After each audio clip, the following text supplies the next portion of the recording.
Saya Abdul Razak Yoma.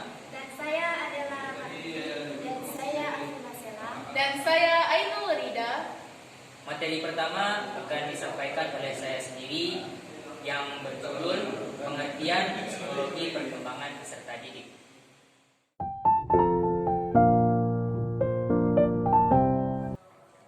Baik, saya Abdul Razak Yoma akan mempresentasikan materi yang pertama yang berjudul Pengertian Psikologi Perkembangan Peserta Didik. Secara umum, psikologi dapat dibedakan menjadi dua cabang, yaitu psikologi teoritis dan psikologi terapan. Psikologi teoritis dapat pula dibedakan dalam dua cabang, yaitu psikologi umum dan psikologi khusus. Psikologi umum adalah psikologi teoritis yang mempelajari aktivitas mental manusia yang bersifat umum dalam rangka mencari dalil-dalil umum dan teori-teori psikologi. Sedangkan psikologi khusus adalah psikologi teoritis yang menyelidiki segi-segi khusus aktivitas mental manusia. Psikologi khusus terdiri dari beberapa macam.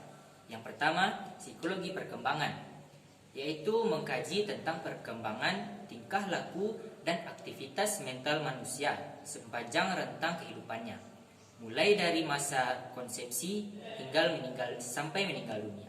Yang kedua, psikologi sosial, mengkaji aktivitas mental manusia dalam kaitannya dengan situasi sosial.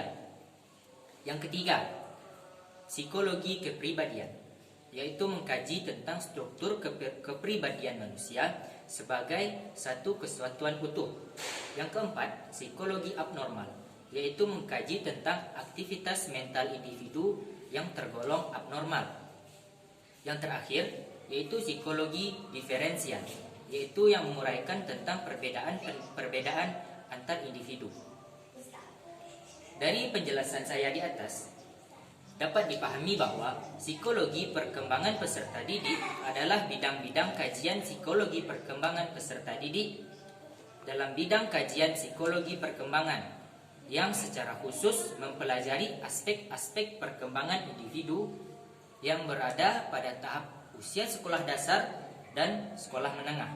Baik, hanya itu yang bisa saya sampaikan. Selanjutnya akan disampaikan oleh rekan saya yaitu Afina Sela.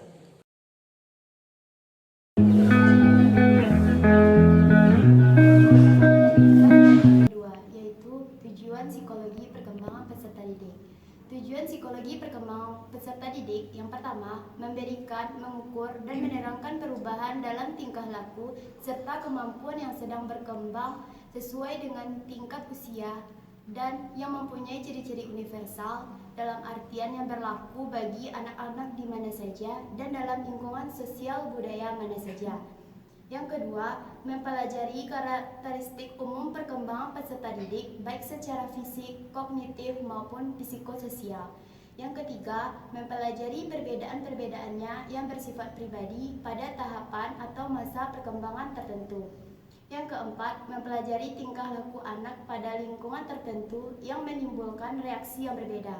Yang kelima, mempelajari penyimpangan tingkah laku yang dialami seseorang seperti kenakalan-kenakalan, kelainan-kelainan dalam fungsionalitas inteleknya, dan lain-lain. Sekian dari saya. Selanjutnya akan disampaikan oleh rekan saya Ainul Rida. Ya, Ainul Rida akan melanjutkan poin tentang manfaat dari psikologi perkembangan peserta didik yang terdiri dari 6 manfaat. Yang pertama, dengan pengetahuan tentang perkembangan peserta didik, seorang guru akan dapat memberikan harapan yang realistis terhadap anak dan remaja. Yang kedua, pengetahuan tentang perkembangan dapat membantu kita dalam memberikan respon yang tepat terhadap perilaku tertentu seorang anak. Yang ketiga, pengetahuan tentang perkembangan peserta didik dapat membantu guru mengenali kapan perkembangan normal yang sesungguhnya dimulai.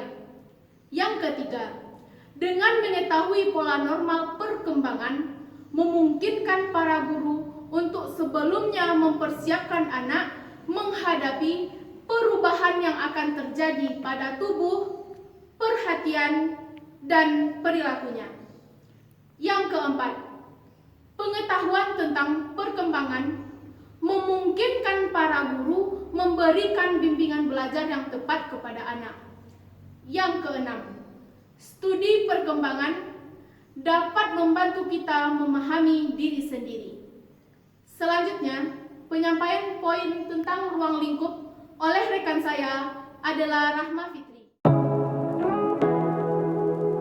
Fitri akan melanjutkan poin tentang ruang lingkup perkembangan peserta didik. Perkembangan peserta didik melibatkan ilmu psikologi dan ilmu kependidikan. Perkembangan peserta didik adalah bagian dari psikologi perkembangan.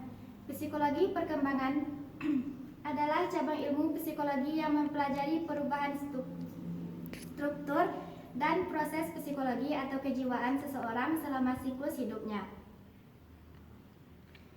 Ruang lingkup perkembangan meliputi masa dalam kandungan, anak bayi, anak sekolah, masa viral, masa pra-remaja dan masa remaja, serta masa dewasa yang nantinya berakhir pada fase meninggal dunia. Dalam psikologi perkembangan yang dipelajari cenderung kepada manusia sebagai person yang sangat dipengaruhi oleh masyarakat, karena masyarakat merupakan tempat berkembangnya individu. Sekian dari saya, terima kasih. Terima kasih atas perhatiannya. Kami dari kelompok 1 undur diri. Semoga teman-teman dapat memahami dan mengerti apa yang kami sampaikan. Salah dan janggal kami mohon maaf. Kami akhiri dengan Assalamualaikum.